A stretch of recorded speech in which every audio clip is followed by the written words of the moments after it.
அது பெண் அடிமைத்தனம்ங்கிறது என்னென்னா, பெண்களை இப்போ ஆண்கள் பெண்கள் எப்படி ஒருத்தர் ஒருத்தர் பார்த்துக்கிறாங்க அப்படின்னா, பெண்கள் என்ன நினைக்கிறாங்க அப்படின்னா, ஆண்கள் நமது அடிமைகள், நமக்கு சம்பாதித்து போடுகிற அடிமைகள், நமக்கு சம்பாதித்து போடுகிற அடிமைகளாக இருக்கிற அந்த ஆண்களுக்கு நாம் சமைத்து போடுகிறோம்.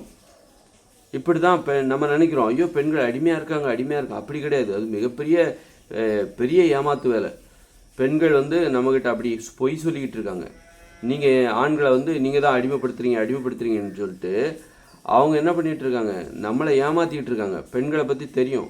அவங்க எப்படி காய் நகர்த்துவாங்க, எப்படி ஒரு விஷயத்த தங்களுக்கு சாதமாக ஆண்களை வலிகடை ஆற்றுவாங்க அப்படிங்கிறது தெரியும். அதனால் பெண்கள்கிட்ட உஷாராக இருக்கணும். பெண்கள்கிட்ட நீ தப்பிச்சிட்டாலே போதும், நீ தெளிவாயிட்டேன்னு அர்த்தம். பெண்கள்கிட்ட மாட்டிக்கிட்டேன்னா அவ்வளோதான். பெண்ணடிமைத்தனங்கிற பேரில் இங்கே மிகப்பெரிய ஏமாற்று வேலையே நடக்குது. என்னென்னா, பெண்கள் என்ன சொல்கிறாங்க, என்ன நினச்சிக்கிட்டு ஆண்களுக்கு சமைச்சு போடுறாங்க தெரியுமா? நமக்கு சம்பாதித்து போடுகிற அடிமைகளாக இருக்கிற இந்த ஆண்களுக்கு நாம் சமைத்து போடுகிறோம். அடிமைகளுக்கு தான் சமைச்சு போடுறாங்க. அடிமைகள் அதனால தான் அதை பெருமையாக செய்கிறாங்க. அதை கொஞ்சம் கூட கூச்சம் இல்லாமல் செய்கிறாங்க. நாம் எதுக்கு இவங்களுக்கு சமைச்சு போடணுங்கிற ஈகோ அவங்களுக்கு ஏன் வரல? நாம் ஏன் இவங்க துணியை துவைச்சு போடணுங்கிற இந்த ஈகோ ஏன் பெண்களுக்கு வரல?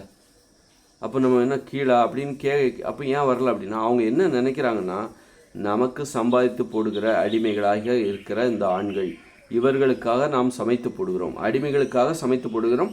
அடிமைகளின் ஆடைகளை துவைத்து போடுகிறோம். அடிமைகள் வசிக்கிற அந்த வீட்டை துப்புரவு செய்கிறோம். இப்படித்தான் பெண்கள் நினச்சிக்கிட்டு இருக்காங்க.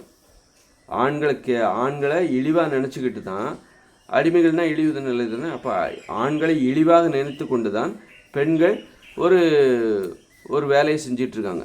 அந்த அடிமைத்தனம்னு வெளியே கட்டமைக்கிறது, அது உலகத்தில் கட்டமைக்கிறது. ஏன்னா அந்த அடிமைத்தனம் அந்த மாதிரி நிறைய பிரச்சனை இருக்குது. என்னென்னா, ஆண்கள் அடிக்கிறான். அப்போ நம்ம அடிமைகள் அடிக்கிறார்கள் நம்மளை. பெண்கள் என்ன நினைக்கிறான்னா, நமது அடிமைகளான இந்த ஆண்கள் நம்மை அடிக்கிறார்கள். இதை கேட்பதற்கு யாரும் இல்லையா? எங்களது அடிமைகளாக இருக்கிற இந்த ஆண்கள் எங்களை அடிக்கிறார்கள், கேவலமாக திட்டுகிறார்கள், மாமியாரை வைத்து கொடுமைப்படுத்துகிறார்கள். எங்களது அடிமைகள் எங்களை கொடுமைப்படுத்துகிறது. இதை கேட்பதற்கு யாருமே இல்லையா? அப்படின்னு தான் அவங்களுடைய உளவியல் இருக்குது. அதனால தான் இன்றைய காலகட்டம் எதுக்கு இந்த அடிமைத்தனத்தை இவங்க அவ்வளோ சந்தோஷமாக செஞ்சுக்கிட்டு இருக்காங்க. அடிமைத்தனம் எங்கள் உரிமைன்னு இவங்க ஏன் அதை கொண்டாடுறாங்கன்னா, அவங்களுடைய மனநிலையிலிருந்து பார்த்தா ஆண்களை அடிமையாக நினைக்கிறான். ஆனால் ஆணுக்கு தான் ஒரு அடிமைங்கிறத உணர்றான். எப்படி பெண்கள் ஆண்களை அடிமையாக நினைக்கிறாங்களோ, ஆண்கள் எல்லாருமே சரி, என்ன தான் வீட்டில் வேலை செய்யலைனாலும் சரி, எல்லா ஆண்களும் சரி, தன்னை பெண்களுக்கு அடிமை, பெண்களுக்காக தான் உழைக்கிறோம், ஒரு அடிமையாக தான் தன்னை உணர்றானே தவிர தனது அடிமைகள் இந்த பெண்கள் அப்படின்னு அவன் என்றைக்குமே நினைக்கல. பெண்கள்லாம் நம்முடைய அடிமைகள் அப்படின்னு சொல்லிட்டு ஆண்கள் நினைக்கவே இல்லை. பெண்களுக்குத்தான் நாம் அடிமைகள்ப்பா, அந்த பெண்களுக்காகத்தான் நம்ம வாழ்ந்துட்டுருக்கோம், உழைச்சிக்கிட்டு இருக்கோம். அப்போ நம்ம ஒரு அடிமையாக நாம் இருக்கோம். ஆனால் அந்த பெண்கள் வீட்டிலே இருக்காங்க, நம்மளை பற்றி புரிஞ்சிக்கவே மாட்டேன்றாங்க.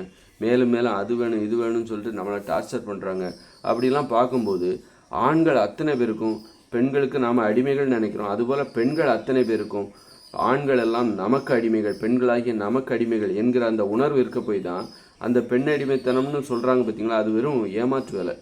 அந்த வேலையை அவங்க செய்கிறாங்க. அந்த துவைக்கிறது, சமைக்கிறது எல்லாத்தையும் சந்தோஷமாக எப்படி அவங்களால செய்ய முடியுது? எனக்கு அதான் ஒரு அவமானகரமான ஒரு வேலை அது. அடுத்தவங்களுக்கு அதை எப்படி இவங்களால் அவ்வளோ சந்தோஷமாக செய்ய முடியுதுன்னா, அவங்க எந்த மனநிலையிலேருந்து அதை செய்கிறாங்க அப்படின்னா, ஆண்களெல்லாம் அடிமையாக பார்க்குறாங்க. தங்களுடைய அடிமை, எனக்காக வேலை சம்பாதித்து தருகிற அடிமைகளுக்கு நான் சமைத்து போடுகிறேன், இதில் என்ன வெட்கம்? எனக்காக சம்பாதித்து போடுகிற அடிமைகளாக இருக்கிற அந்த ஆண்களுக்கு நான் அவர்களுடைய ஆடைகளை துவைத்து போடுகிறேன். துவைச்சு போட்டு எனக்கு நிறைய வருமானம் வரும். எனது அடிமைகள் சிறப்பாக வேலை செய்வார்கள். எனது அடிமைகள் நல்லா உழைக்கணும், சம்பாதிச்சு தரணும். நான் எந்த அளவுக்கு அவங்கள சந்தோஷமாக வச்சுக்கணும், அந்த அளவுக்கு எனக்கு வருமானத்தை கொட்டுவாங்க அந்த அடிமைகள் அப்படின்னு நினைக்கிறாங்க. இந்த மாதிரியான ஒரு தெளிவோடு தான் பெண்கள் வேலை பார்க்குறாங்க. இது தெரிஞ்சுக்காமல், ஆனால் வெளியில் எங்களுடைய அடிமைகளாக இருக்கிற அந்த ஆண்கள் எங்களையே அடிக்கிறார்கள், திட்டுகிறார்கள். அவர்களுக்காகத்தான் நாங்கள் உழைக்கிறோம். ஆனால் இந்த அடிமைகள் எங்களையே திட்டுகிறார்கள். அவர்களுக்காக நான் சமைத்து போடுகிறோம், துவைத்து போடுகிறோம். எங்களையே அடிக்கிறார்கள், திட்டுகிறார்கள், கொடுமைப்படுத்துகிறார்கள். பத்தாக்குறதுக்கு மாமியாரையும் துணை கிடைத்து எங்களை கொடுமைப்படுத்துகிறார்கள் அப்படின்றான். அதனால் தெளிவாக புரிஞ்சுக்கணும். இதை புரிஞ்சுக்கிட்டு நீ யாருக்கும் அடிமையாக இருக்காத. ஆண்களே நீங்கள் உங்களை பாருங்கள், பெண்களே நீங்கள் உங்களை பாருங்கள். நீங்கள் யாரையும் அடிமைப்படுத்தாதீங்க. இந்த நுட்பமான இந்த நூதனமான எனக்கு பெண் அடிமை, நான் திறமையான பொம்பளாவா, சூப்பராக புருஷனை கைக்குள்ளே போட்டு அந்த அடிமையாக அவனை சூப்பராக அந்த அடிமையாக ஹேண்டில் பண்ணுறா அப்படின்னு. அதனால் அந்த அடிமைத்தனத்திலேருந்து முதல்ல விடுபடுங்க. வாழ்க்கைங்கிறது இல்லை. அப்போ வாழ்க்கைங்கிறது என்னது? நீ சுதந்திரமாக இரு, உன் வேலையை நீ செய். உன்னுடைய வீட்டில் உனது உணவுகளை நீயே சமைக்க கற்றுக்கொள், உனது ஆடைகளை நீயே துவைக்க கற்றுக்கொள், அதுபோல் உனக்கு தேவையான வருமானத்தை நீயே சம்பாதிக்க கற்றுக்கொள். இது ஆண்களுக்கும் பெண்களுக்கும் பொதுவானது. அப்போ தான் ஒரு ஆணுக்கும் பெண்ணுக்கும் இடையில ஒரு பணம் ஒரு 500 ரூபா கொடுத்தா திரும்ப வாங்கு. உணவுகளை பகிர்ந்துக்கோ. ஒரு கணவன் மனைவிக்குள்ளே என்ன தேவை? நீ சம்பாதிச்சு பொண்டாட்டி கையில் மொத்தமாக கொடுக்காத. ஒரு குடும்பத்துக்குன்னு ஒரு பொருளாதார தேவை இருக்குது. குழந்தை வந்துருச்சு, ஒரு குடும்பத்துக்குன்னு ஒரு பொருளாதார தேவை இருக்குது. அதை ஒரு மாதம் 20,000 ரூபாய் தேவையா? கணவன் 10,000 போடு, மனைவி 10,000 போடு. அந்த 20,000த்துலேருந்து அந்த குடும்பத்தோட செலவில் மெயின்டைன் பண்ணு. மற்றபடி ஒரு கணவன் 50,000 கூட சம்பாதிக்கலாம், ஒரு மனைவி 50,000 கூட சம்பாதிக்கலாம். ஆனால் குடும்ப தேவைன்னு ஒன்று வரும்போது அதில் 20,000 தேவைன்னா கணவன் 10,000 போட்டால் போதும், மனைவி 10,000 போட்டால் போதும். மீதி பணம் எல்லாம் கணவனுக்கு சொந்தம், அதை சொந்தம் கொண்டாட மனைவிக்கு உரிமை கிடையாது. மீதி பணம் எல்லாம் அந்த மனைவிக்கு சொந்தம், அதை சொந்தம் கொண்டாட கணவனுக்கு உரிமை கிடையாது. இப்படி ஒரு வாழ்க்கையை வாழ வேண்டும். அடுத்தவங்க பணத்துக்கு பொண்டாட்டினா தூக்கி கோயில கொடுத்துடணும், அவள் வேலைக்கே போக மாட்டா, பெரிய நிர்வாகம். அந்த மாதிரி நாம் அதை எப்படி சிறப்பாக பண்ணணும், அதில் என்ன பிரச்சனை இருக்குது, அதை சரி பண்ணணும் அப்படின்னு ஆராயாமல் அது ஏதோ ஏனதனமான இந்த ஆட்சியாளர்கள் பாருங்கள். ஆட்சியாளர்கள் ஒரு குடும்பம்னா ஏன் அங்கே பிரச்சனை வருது, ஏன் அங்கே என்ன பண்ணுனா அங்கே அமைதி ஏற்படும், இந்த மாதிரி குறைபாடுகள் இனிமேல் வராமல் இருக்கிற ஒரு பிரச்சனை வருது, இனிமேல் அந்த பிரச்சனைகள் வராமல் இருக்கிறதுக்கு என்ன பண்ணுறது, இந்த மாதிரி ஆராய்ச்சி பூர்வமாக பொறுப்பாக உட்காந்து ஒரு அரசாங்கம் அதை செய்யும்போது தான் நான் சொல்லுகிற இப்படிப்பட்ட தீர்வுக்கு நீங்கள் வர முடியும். கடைசியாக நான் சொல்கிற தீர்வுக்கு தான் நீங்கள் வருவீங்க.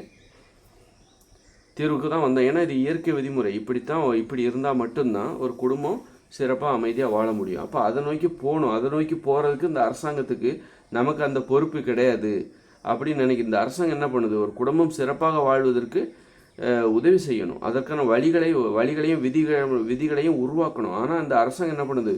குடும்பத்தை கெடுக்கிற வேலையை செய்யுது. மதுபான கடைகளை திறந்து வைக்கிறது, சிகரெட்டுகளையும் போதைப் பொருட்களையும் விற்பனை செய்ய அனுமதிக்கிறது. அது அனுமதித்து விட்டு என்ன பண்ணுது? குடும்பத்தை கெடுக்கிற வேலை, குடும்பங்களில் சண்டைகளை உற்பத்தி, அதன் மூலம் வருமானம் தேடுது. அதுதான் இந்த அரசாங்கம் மக்களுடைய வாழ்க்கையை சீர்குலைக்கும். மக்களை அமைதியாக வாழ வைப்பது தான் அரசாங்கத்தோட வேலையாக இருக்கணும். ஆனால் அந்த அரசாங்கம் என்ன பண்ணுது? மக்களை அழிக்கின்ற வேலையை செய்கின்றது. மக்களை கூட ஒரு அடிமையாக பார்க்குது. எல்லாருமே அடிமையாக தான் பார்க்குறாங்க. மக்களெல்லாம் தங்களுடைய அடிமைகள் என்பது போல பார்க்கிறார்கள்.